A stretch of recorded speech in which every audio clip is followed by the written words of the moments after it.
నమస్తే, welcome to Andhraprabha. నేను Lakshmi. Hyderabad real estate రంగాన్ని నమ్ముకున్న వేలాది కుటుంబాల భవిష్యత్తు ఇప్పుడు 22A నిషేధిత జాబితా కారణంగా గందరగోళంలో పడిందా అంటే అవుననే సమాధానం వినిపిస్తోంది. ప్రభుత్వ, దేవాదాయ, వక్ఫ్ భూములను కాపాడడమే ఈ నిబంధన ముఖ్య ఉద్దేశమైనప్పటికీ క్షేత్రస్థాయిలో మాత్రం పరిస్థితి ఇందుకు భిన్నంగా ఉందనే విమర్శలు వెల్లువెత్తుతున్నాయి. అసలు ఈ 22A పంచాయతీ ఏంటి? దీనివల్ల సామాన్యులు ఎలాంటి ఇబ్బందులు ఎదుర్కొంటున్నారు అనే పూర్తి వివరాలు ఈ వీడియోలో చూద్దాం.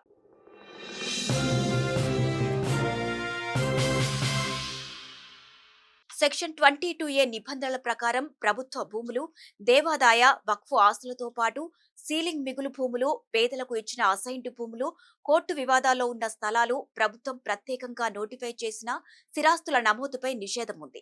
కాగితాలపై చూస్తే ఇది ప్రభుత్వ ఆస్తులను కాపాడే మంచి చట్టమే అయినప్పటికీ కొన్ని కారణాల వల్ల వేలాది ప్రైవేట్ పట్టా భూములు సైతం తప్పుగా నిషేధిత జాబితాలోకి చేరిపోయాయనే ఆరోపణలు ఉన్నాయి.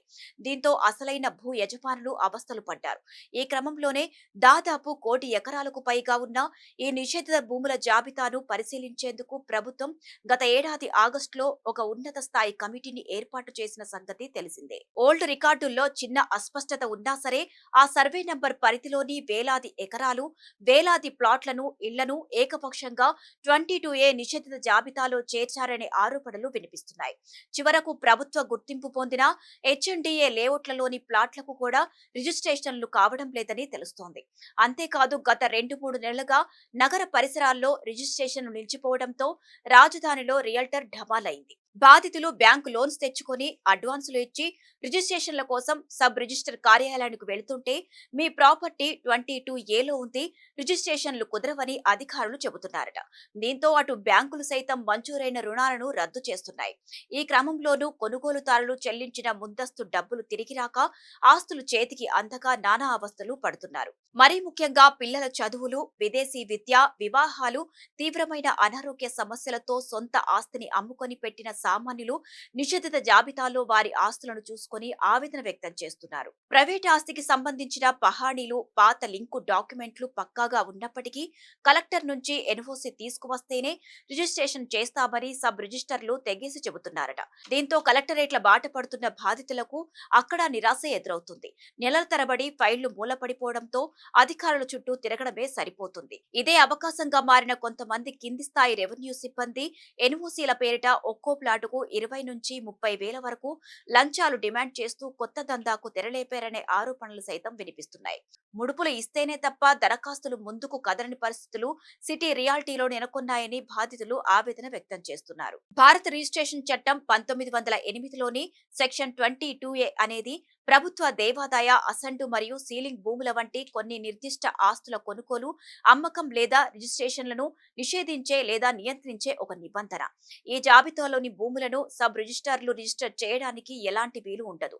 ప్రభుత్వ, వక్ఫ్, ఎండోమెంట్, అసైన్డ్, సీలింగ్ మిగులు మరియు వివాదాస్పద భూములను రక్షించడానికి ఈ సెక్షన్ను ఉపయోగిస్తారు. ఈ నిషేధిత జాబితాలో ఉన్న సర్వే నంబర్లకు సంబంధించిన ఎలాంటి రిజిస్ట్రేషన్లు, క్రయ విక్రయాలు లేదా బహుమతి దస్తావేజులు చట్టవిరుద్ధంగా పరిగణించబడతాయి. ఈ క్రమంలోనే రైతులు కానీ, సామాన్య ప్రజలు కానీ తమ ఆస్తులను బదిలీ చేయడానికి లేదా అప్పుల కోసం తనఖా పెట్టడానికి ఈ నిబంధన వల్ల కొన్నిసార్లు ఇబ్బందులు ఎదురవుతుంటాయి. ఏది ఏమైనప్పటికీ ప్రభుత్వ భూముల సంరక్షణ పేరిట ప్రైవేట్ ఆస్తులను నిషేధిత జాబితాలో చేర్చడం వల్ల ముఖ్యంగా గ్రేటర్ హైదరాబాద్ వ్యాప్తంగా రియల్ ఎస్టేట్ రంగం తీవ్ర సంక్షోభంలో కూరుకుపోయిందని తెలుస్తోంది. 22A నిబంధనల కారణంగా బిల్డర్లు, రియల్టర్లతో పాటు వేలాది మంది కార్మికులు ఉపాధి కోల్పోయి వీధిన పడ్డారని సమాచారం.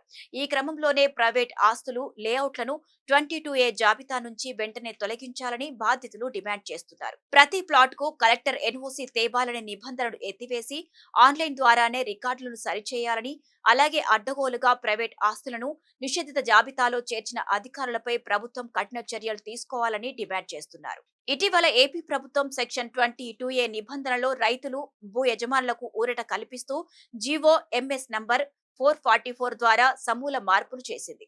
పాత సర్కులర్లను రద్దు చేసి జాబితా నుంచి భూముల తొలగింపులను సులభతరం చేసింది.